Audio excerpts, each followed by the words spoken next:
Today, we're diving into one of the most high-stakes geopolitical thrillers playing out on the world stage right now. A story of a nation caught in the crossfire of a new global conflict. So let me ask you a question. Imagine your biggest customer, the one who basically keeps your business afloat, is now bitter rivals with your best friend, the one who's got your back no matter what. What do? Well, for Australia, this isn't some thought experiment. It is a dangerous, everyday reality. You see, Australia finds itself in what's been called a uniquely uncomfortable position. It's become a frontline state in this escalating showdown between the US and China, forced into an impossible balancing act. And for a long time, this whole arrangement worked perfectly. I mean, it was the best of both worlds. Australia was getting incredibly wealthy, selling all its natural resources to China, while at the same time, it was safe and sound under the military umbrella of the United States. But as the rivalry between Washington and Beijing started to boil over, that once stable setup is now cracking apart at the seam. This really lays the whole dilemma bare, doesn't it? On one side, you've got the engine of Australia's prosperity, China, its #1 customer. On the other side, the absolute bedrock of its security, the US. And these two pillars of modern Australia are now pulling in completely opposite directions, basically splitting the country's entire strategy right down the middle. All right, first, let's talk about the economic pressure, because this isn't just about business deals anymore. This is about how that economic dependence can be turned into a weapon. I mean, the sheer scale of this dependence is staggering. We're not just talking about a healthy trade relationship. We're talking about entire regions, whole industries in Australia that are built on Chinese demand. So when China's economy even sneezes, Australia catches a cold. And that, right there, gives Beijing immense leverage. And China has shown very clearly that it is not afraid to use that leverage. Remember when Australia called for an investigation into the origins of COVID-19? Well, Beijing retaliated hard. All of a sudden, crippling tariffs and unofficial bans were slapped on Australian wine, on barley, on coal. Trade became a tool of punishment. So what once looked like this amazing economic opportunity has been exposed for what it really is, a massive strategic vulnerability. Every single shipload of iron ore heading to China is now a potential pressure point. Okay, so that's one side of the vice grip. Now let's look at the other.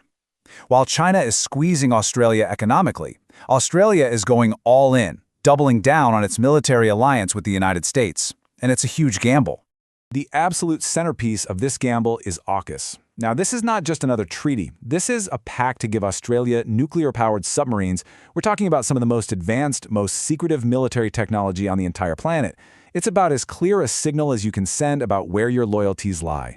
And right here, this is the core contradiction. It's almost unbelievable when you think about it. With one hand, Australia is shipping the resources that literally build China's cities and military, and with the other hand, it's buying American submarines to prepare for a potential war against that exact same country. It is a deeply precarious position to be in. As you can imagine, the two superpowers see this in starkly different ways. For Washington, this is a huge win. Australia is now a key strategic asset in the Indo-Pacific, almost like a forward base in its competition with China.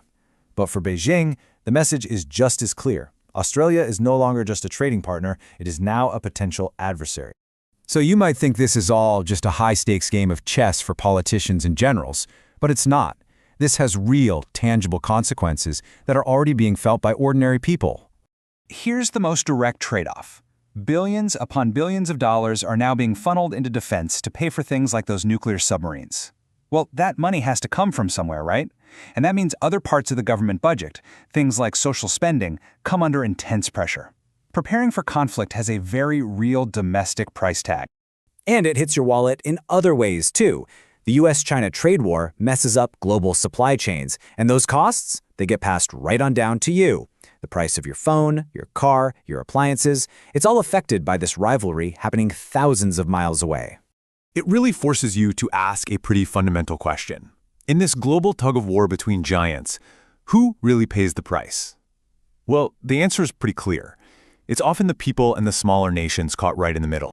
And make no mistake, this conflict is being fought on every front imaginable. It's in technology, with bans on companies like Huawei. It's a constant battle over data and cybersecurity. Even things like university research labs and foreign investment deals have now become pieces on the geopolitical chessboard. So, this all leads to the most critical question of all. Is there an escape route? Is there any way for Australia to get out of this trap? Let's just be blunt here.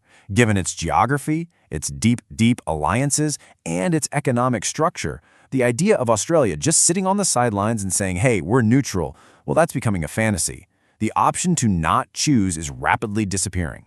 So instead, Australia is attempting this incredibly difficult, almost frantic balancing act.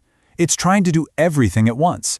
Get closer to America on security, try to somehow patch things up with China on the economy, frantically search for new customers, and build more stuff at home. It is a desperate walk on a diplomatic tightrope. And ultimately, the goal here isn't to pick a winner in the US-China contest. For Australia, the goal is just to survive it, to get through this thing intact with its economy, its security, and its society still functioning. Honestly, that alone would be a massive victory. But the single most critical thing to take away from all this is the urgency.